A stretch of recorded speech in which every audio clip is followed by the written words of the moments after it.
Maagang sinimula ng botohan sa Naga City, Camarines Sur para sa mga senior citizen, PWD at buntis. Nakatutok naman doon live si Jessica Carinog ng GMA Regional TV, Balitang Bicolandia. Jessica? Chris, nagpapatuloy na sa ngayon ang regular voting dito sa Naga City. Sa kauna-unahang pagkakataon nga ay maagang sinimulan ang botohan dito sa lungsod kung saan pasado alas 5 pa lamang kanina umusad na ang eleksyon. Mga senior citizen ang karamihang early bird kanina sa Juliana, B. Meleton Elementary School sa Barangay Concepcion, Pequeña na siyang pinakamalaking polling precinct sa Naga City. Si Nanay Crescencia alas 4:30 pa lang kanina, hinanap na ang kanyang presinto para bumoto kasama ang kanyang anak. Pero pagpatak ng alas 5 ng umaga, saka lang din sila pinayagang makaboto.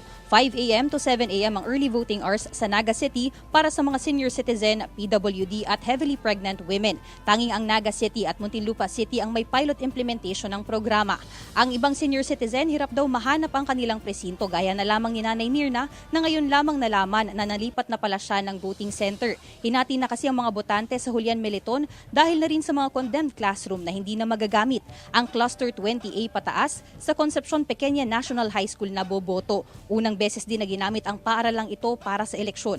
Mahigit 20,000 senior citizens at mahigit 7,000 PWD sa buong Naga City ang inaasahang nag-avail o sumubok ng early voting hours o ang eksklusibong pagboto ng mga sektor na ito. Ang mga senior citizen, PWD at mga 6 na buwan pataas ng buntis naman na hindi nakahabol sa early voting hours kanina, priority pa rin sa pila hanggang alas 3 mamayang hapon. Ang kaibahan lamang ay kasabay na nilang boboto ang general public. Samantala, may ilang kamag-anak din o umalalay sa PWDs at senior citizens kanina na hindi pinayagang makaboto kasabay ng mga ito kaninang alas 5. Tulad na lamang ni Lourdes na naghintay pa at pumila hanggang alas 7 ng umaga para sa regular voting. Sa ngayon, Chris, ay ongoing pa ang assessment ng COMELEC Naga sa isinagawang early voting hours sa mahigit 300 na polling centers dito sa lungsod. Ang naging resulta o ang magiging resulta naman ng 2 oras na maagang botohang ito sa ring magiging basehan ng Commission on Elections kung ipagpapatuloy pa ba ang parehong aktibidad dito sa Naga City at sa iba pang mga lugar sa bansa sa mga susunod na halalan at kung may mga nakita pa silang kailangang ayusin at tutukan sa sistemang ito ng pagboto. Chris? Maraming salamat Jessica Calinog ng GMA Regional TV, Balitang Bicolandia.